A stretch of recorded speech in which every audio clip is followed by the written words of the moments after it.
ஜின்களுடைய அந்த கூட்டணி, அப்புறம் அந்த தங்கமலை வெளிப்படுவது, அதை சுற்றி நடக்கக்கூடிய அந்த அரசியல், அப்போ மல்ஹமா இதுதான். அப்போ இதில் என்ன அப்படின்னு பார்த்தீங்கன்னா, அந்த தங்கமலை இப்போ இதுலேயும் கனெக்ட் ஆகுது. யாருது? இவங்களுடைய அந்த ரெண்டாவது கூட்டம் இருக்கு இல்லையா, இவங்க தான் அந்த தங்கமலைக்கு ஆக்சுவலாக சொந்தக்காரங்க. திருடக்கூடியவங்க இவங்கள தான். இவங்க வந்து பலியாடுகள் தான். யார்? அரபுகள் வந்து வெறும் பலியாடுகள் தான். அதோடைய பெனிஃபிஷரி யார்? அதோடைய பலனை அறுவடை செய்யக்கூடியவர்கள் யார்? இந்த மேற்கத்திய இந்த ஏகாதிபத்திய நாடுகள். இதில் மெயினாக குறிப்பாக அமெரிக்கா ப்ளஸ்ஸு அந்த பிரிட்டனு, இந்த நேட்டோ. இந்த சுரண்டல் பார்த்திங்கன்னா 1973 இந்த டாலர் இருக்கு இல்லையா, டாலர் தான் உலக கரன்சி. அதாவது பெட்ரோல் வந்து டாலருக்கு பதிலாகத்தான் விற்கணும். வேறு எந்த நாட்டு, இப்போ இந்தியாவுடைய பணத்தை கொடுத்தா சவுதி அரசாங்கம் பெட்ரோல் கொடுக்குமா? தராது. அமெரிக்காவுடைய டாலர் கொடுத்தா மட்டும்தான் பணத்தை இது கொடுக்கும். ஸ்ரீலங்கா கூட இப்போ ஏன் பிரச்சனையில் மாட்டிக்கிச்சு? ஸ்ரீலங்காவுடைய கரன்சி கொடுத்து பெட்ரோல் வாங்க முடியாது.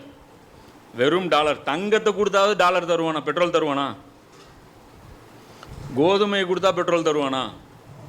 வெள்ளி, வைரம் எதை கொடுத்தாலும் பெட்ரோல் தர மாட்டான். பெட்ரோல் டாலர் கொடுத்தா மட்டும்தான் தருவான். அப்போ அநியாயம் தானே இது. எந்த பொருளுக்கும் மதிப்பு இல்லையாம், அந்த காகிதத்துக்கு மட்டும்தான் மதிப்பான்.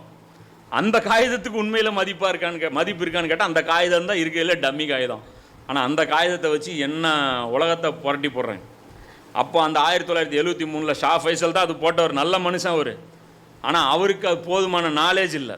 அவர் மட்டும் இன்னொரு 6 மாதம் 1 வருஷம் உயிரோடு இருந்தார்னா அதை கேன்சல் பண்ணியிருப்பார். அவர் போடும்போது அவருக்கு நாலேஜ் இல்லை. முஹ்லிஸான ஆள், நேர்மையான ஆள். சொல்லப்போனால் உமர் பின் அப்துல் அசீஸ் மாதிரியான ஒரு ஆள் அவர். யார்? ஷா ஃபைசல்.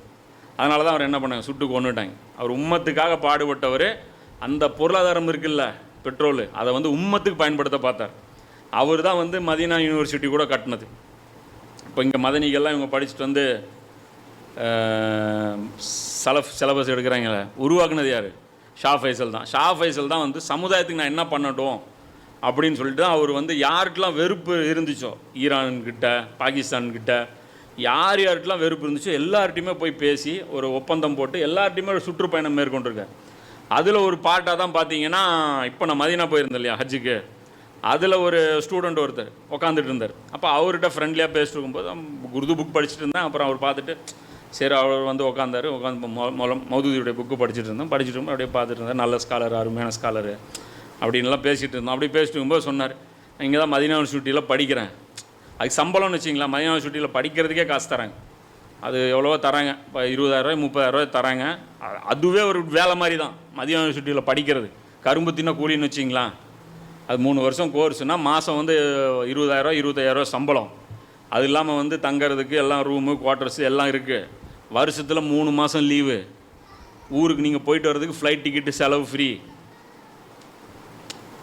படிக்கிறவன் மார்க்கத்துக்கு தியாகம் பண்ணிட்டுலாம் போகிற படிக்கிறதுக்கு, புரியுங்களா? அங்கேருந்து அவங்களுக்கு பெனிஃபிட் கிடைக்குது. இன்னும் சொல்லப்போனால் நம்ம இந்த வேலைக்கு போகிறவனோட அது வந்து பெட்டர் ஆப்ஷன். அது 3 வருஷம் 4 வருஷம் 5 வருஷங்கிறதும் ஆச்சு. அதுக்கப்புறம் நல்லா, அதாவது அவங்க சிலபஸ் நல்லா உள்வாங்கிட்டிங்கன்னா அவங்க என்ன பண்ணிடுவாங்க, உங்களையே பயன்படுத்த யூஸ் பண்ண ஆரம்பிச்சிருவாங்க. அப்போ அதில் அவர்கிட்ட பேசிகிட்டு இருக்கோம். அவர்கிட்ட மற்ற விஷயம்லாம் பேசலாம், சும்மா மற்ற விஷயங்கள் பேசிட்டு இருக்கும்போது அவர் சொன்னார், இந்த யூனிவர்சிட்டி கூட வந்து மௌலானா மௌதூதியுடைய அறிவுரையின் பேரால் தான் நான் ஏற்படுத்தப்பட்டுச்சு. ஷா ஃபைசல் வந்து மௌலானா மௌதூதிகிட்ட கேட்டிருக்காரு, இந்த சமுதாயத்துக்கு நான் நல்லது பண்ணணும்னா என்ன பண்ணணும் அப்படின்னு. அவர் சொல்லியிருக்கிறாரு, கல்வியில் ரொம்ப பின்தங்கி இருக்கிறாங்க. அதாவது இக்காமத்து தீன்னா என்னன்னே புரியாமல் இருக்கிறாங்க. குரானுடைய போதனைகளே தெரியாமல் இருக்குது. எந்த ஒரு மதரசாவும் ப்ராப்பராக பாடம் நடத்த மாட்டேங்குது. நீங்கள் இந்த இடத்துல ஒரு மதரசா ஏற்படுத்துங்க. இது குரானுடைய மர்கஸ் இல்லையா, இது அல்லாவுடைய வேதம் இறங்கின பூமி இல்லையா, இந்த இடத்துலேருந்து அந்த சிலபஸ் இந்த இடத்துலேருந்து அந்த கல்வியை உருவாக்குங்க. இங்கே மாணவர்கள், உலகத்தில் இருக்கிற எல்லா மாணவர்களும் இங்கே கூட்டிகிட்டு வந்து கல்வி கற்றுக் கொடுங்க. அவங்க போய் உலகம் பூரா அவங்கவுங்க நாடுகளில் அல்லாவுடைய கல்வியை வந்து பரப்பட்டும் அப்படின்னு சொல்லி அவர் சொல்லிக்கிறதா அந்த மதீனா யூனிவர்சிட்டியில் இருக்கக்கூடிய அந்த உஸ்தாது இருக்கார்ல, அவர் வந்து அதை சொல்லிக்கிறார் அந்த மாணவருக்கு. அந்த மாணவருக்கு எப்படி தெரியும் அப்படின்னா அவர் சொல்கிறார், இந்த யூனிவர்சிட்டி எப்படி வந்துச்சு தெரியுமா, இப்படி தான் வந்துச்சு அப்படின்னு சொல்லி அதோடைய பின்னணியை வந்து அவர் சொல்லிக்கிறார். அதில் தான் இவர் கூட ஒரு ஸ்டேட்மெண்ட் கொடுப்பார், முஜாஹித் இப்னு ரஷீன் கூட. என்ன சொல்லுவார்னா, நாங்கள் மதீனா யூனிவர்சிட்டி இருக்கும்போது கல்வியாளர்கள் தேவைப்பட்டாங்க. அப்போ வந்தால் பார்த்தீங்கன்னா எல்லாரும் இஹ்வானுல் முஸ்லிமின் சேர்ந்தவங்கலாம் வந்து உள்ளே பூந்துக்கிட்டாங்க. உள்ளே பூந்து அந்த பாடத்திட்டத்தை வந்து பார்த்திங்கன்னா எல்லாம் வந்து கிலாஃபத் சிந்தனையை வந்து புகுத்திட்டு போயிட்டாங்கன்னு. புகுத்தில் வந்ததே அதுக்கு தான். கற்றுக் கொடுக்க வந்ததே அதுக்கு தான், கற்றுக் கொடுக்க கூப்பிட்டதும் அதுக்கு தான், அதுக்காக தான் கற்றும் கொடுத்துட்டு இருந்திருக்காங்க. அதுக்கப்புறம் அந்த சிலபஸை வந்து டயாலிசிஸ் இவங்க பண்ணிக்கிறாங்க. யார்? அந்த சிலபஸை வந்து நீக்கி இன்னைக்கு இருக்கக்கூடிய அந்த துஹைமா சிலபஸ் இருக்குல்ல, குருட்டு சிலபஸ், இந்த சிலபஸ் வந்து இவங்க இன்ஜெக்ட் பண்ணிக்கிறாங்க. மலட்டு சிலபஸ் ஒன்று ஏற்படுத்தியிருக்கிறாங்க. அதுதான் இவர் சொல்லுவார் முஜாஹிது யூனிவர்சிட்டி, இவங்க ஏற்படுத்தின அந்த தடைகள்லாம் நாங்கள் அகற்றணுங்கிறேன். நீங்கள் அகற்றலை, நீங்கள் தான் பண்ணி வச்சுருக்கிறீங்க ஃபித்னா.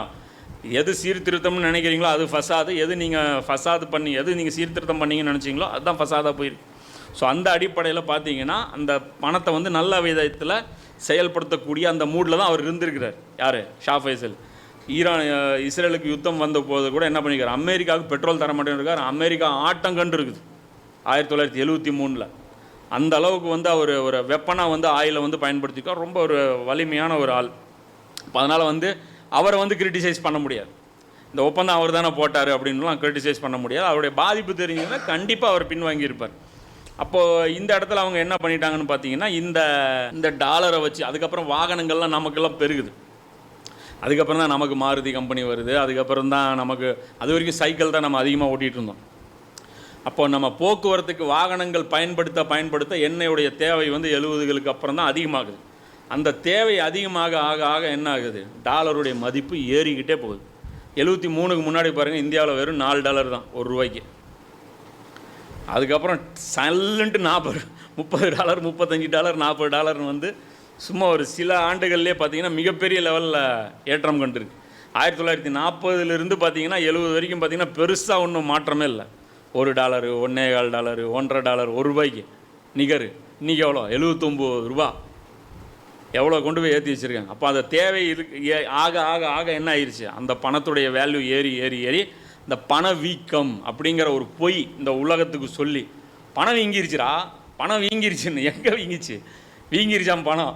இப்போ பார்த்தீங்கன்னா இப்போ இந்த பணவீக்கம்னா என்ன தெரியுங்களா, 10,000 இன்றைக்கி இருக்குது. 10,000 10 மூட்டை சிமெண்ட் வருதுன்னு வச்சுங்க. அடுத்த வருஷம் போனீங்கன்னா 10,000 9 மூட்டை சிமெண்ட் தான் வரும். ஏன்டா போன வருஷம் 10,000 10 மூட்டை கொடுத்தீங்க, இந்த வருஷம் 9 மூட்டைங்க. ஆமாங்க, பணம் வீங்கிருச்சிங்க. இது நமக்கு மட்டும்தான் வீங்கும். மேற்கத்திய நாடுகள் எதுவுமே அது சுருங்கும்.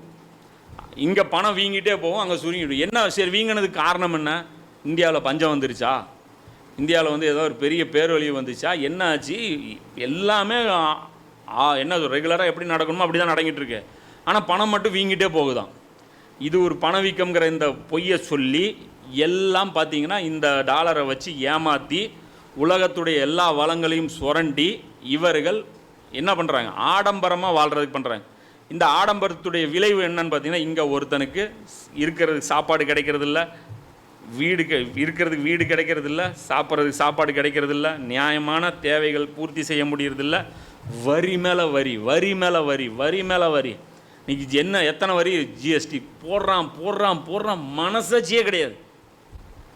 ஏன்? ஆட்சியில் வரணுன்னா ஓட்டு போடணுன்னுலாம் அவசியம் கிடையாது. மீடியா யாருக்கு சப்போர்ட் பண்ணுதோ அவன் தான் ஆட்சியாளர்.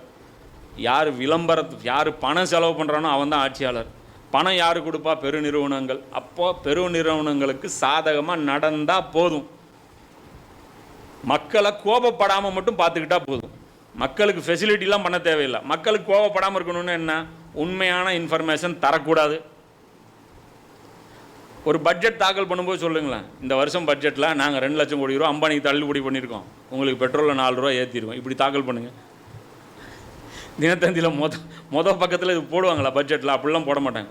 வந்ததே இவ்வளோ தாங்க, இந்த ₹1 போடுவோம் இப்படி பெருசாக, அதில் போட்டு வட்டிக்கு இவ்வளோ போகுதுங்க, இதுக்கு போகுதுங்க, நலத்திட்டத்துக்கு இவ்வளோ போகுதுங்கம்பாங்க. இந்த பிச்சை காசு இருக்குல்ல, அதில் நடக்கிறது தான் இந்த ஊழல்லாம். இந்த முதலமைச்சர்கள், இந்த பிரதமர்கள் இவங்கெல்லாம் பண்ணுறாங்களே, இந்த பிச்சை காசு ஊழல், அதெல்லாம் ஒரு காசே கிடையாது. மெகா ஊழல் எதுனா டாலர் ஊழல் தான். இந்த பணவீக்கம், இந்த பொருளாதாரம்னு கேட்டிங்கன்னு வச்சுங்க, ஒட்டு காட்டுவோம். அது வந்து எக்கனாமிக்கல் டைம்ஸ் இது சொல்லுது, இது அந்த சொல்லுது, இது கிராஃப் இப்படி சொல்லுது, இண்டெக்ஸ் என்ன சொல்லுதுன்னு அதை சொல்லுது. நம்ம இதான் சொல்லுவார். பொருளாதாரம்னு ஒரு எடுப்பானுங்க பாருங்கள், ஒரு கால்குலேட்டர் ஒன்று எடுப்பானுங்க, ஒரு சார்ட் ஒன்று எடுத்து போடுவானுங்க, ஒன்றும் புரியாது. எப்பா அதெல்லாம் விட்டுரு, 10,000 சம்பாதிக்கிறேன், இந்த 10,000 மிச்சம் பண்ணுறதுக்கு மட்டும் வழி சொல்ல, அவ்வளோதான். இந்த கிராஃப் பிரங்கராஜ் பாண்டே விட்டு வச்சுங்க, வாங்க விலைவாசி ஏறி இருக்கான்னு குறைஞ்சிருக்கான்னு கேளுங்க பாருங்க, குறைஞ்சிருக்கும்பா. யார்? ரங்கராஜ் பாண்டேட்ட கேட்டிங்கன்னா விலைவாசி ஏறி இருக்கா குறைஞ்சிருக்கு? மக்கள் நல்லா இருக்காங்க, எல்லா பாக்கெட்லேயும் ஃபோன் இருக்குது, எல்லோரும் 250 ரூபாய்க்கு ரீசார்ஜ் பண்ணுறாங்க. முதல்ல சினிமா டிக்கெட் இவ்வளோ இருந்துச்சு, இப்போ டிக்கெட் இப்படி போகுது. எல்லோரும் பப்ஸு சாப்பிட்றாங்களா? எல்லோரும் ஃபாஸ்ட் ஃபுட் சாப்பிட்றாங்க, பீஸா சாப்பிட்றாங்க. இத்தனை பிரான்ச்சஸ் KFC இவ்வளோ ஓப்பன் ஆகிருக்கு, கொடுப்பான் ஒரு கணக்கு. அது மாதிரி இதெல்லாம் பார்த்தீங்கன்னா ஃப்ராடுத்தனம், பித்தலாட்டம், இது எல்லாமே பார்த்தீங்கன்னா அந்த டாலரோட இந்த கரன்சி கனெக்ட் ஆகிருக்குல்ல, இந்த டாலருக்கும் கரன்சிக்குமான கல்யாணம், இது டைவர்ஸ் ஆகாத வரைக்கும் இந்த உலகம் வளரவே வளராது.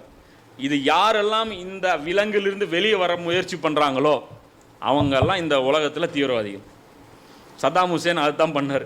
இந்த டாலர்லேருந்து பார்த்தாரு, புரிஞ்சிச்சு. உண்மையான பொருளாதாரம் அவனுக்கு புரியுதோ அவன் காலி. உண்மையான பொருளாதாரம் புரியாமல் அடுத்தடுத்து அந்த மக்களை கொண்டு போய் இவங்களுக்கு அடிமையாக்கி கொடுத்துக்கிட்டே இருந்தாங்கன்னா அதுக்கு பேர் மக்களாட்சி, ஜனநாயகம். கம்யூனிசம் அது கிடையாது. அவங்களும் அடக்குமுறை ஆட்சி தான், சர்வாதிகார ஆட்சி தான், அநியாயக்கார ஆட்சி தான். ஆனால் அநியாயம் இந்த அளவுக்கு கிடையாது. அங்கே ஒரு நாடாவது சொந்த காலில் நிற்கும், இங்கே நாடும் சொந்த காலில் நிற்காது, நாட்டுடைய மக்களும் சொந்த காலில் நிற்க முடியாது. எங்கே இவங்களுடைய அந்த ஃபேவரட் பொசிஷனில் இருக்கிற வரைக்கும், அதாவது இவங்களுக்கு ஃபேவரபுளாக இருக்கிற வரைக்கும் நாடும் எந்திரிக்காது. நீங்கள் எந்த காலகட்டத்திலையும் நாடு இது பண்ண முடியும். இப்போ சைனா எடுத்துக்கு பகைச்சிக்கிட்டு அவங்களால சர்வே பண்ண முடியும். ரஷ்யா பகைச்சிக்கிட்டு அவங்களால சர்வே பண்ண முடியும். ஈரான் பகைச்சிக்கிட்டு அவங்களால சர்வே பண்ண முடியும். மற்ற நாடுகள்னால சர்வே ஸ்ரீலங்கானால பண்ணவே முடியாது. ஏன்னா அந்த ஜனநாயகம்லாம் எங்கே இருக்கோ அவங்களால சர்வே பண்ணவே முடியாது. அந்த அளவுக்கு பார்த்தீங்கன்னா இது கேட்டால் நம்ம கரப்ஷனும்பாங்க. ஆக்சுவலாக கரப்ஷன்னால எந்த பாதிப்புமே கிடையாது. 1 லட்ச ரூபா வருதுங்க, அதில் ஒருத்தன் 5 ரூபா திருடிட்டான், என்ன பாதிப்பு வரும்? 1 லட்ச ரூபா வருது, அதில் ஒருத்தன் 97,000 ரூபா திருடுறான், எவ்வளோ பாதிப்பு வரும்? இவனுங்க தான் பெரிய திருடனுங்க. இவனுங்களை ஹீரோவாக காட்டுவாங்க. இவங்க தான் உலகத்துக்கே ஹீரோ. இவங்க தான் அந்த இந்த எய்டு கொடுப்பாங்க. அமெரிக்கா இவ்வளோ வேக்சின் கொடுத்துச்சு, அதை பண்ணிச்சு, இதை பண்ணிச்சு, இதெல்லாம் காட்டுவாங்க. ஸோ இதெல்லாம் எதிர்த்து கேள்வி கேட்டவங்க யார்? சதாம் ஹுசேனு அடித்து கொல்லப்பட்டாங்க. கடாஃபி அவங்களாம் பெட்ரோல் நாங்கள்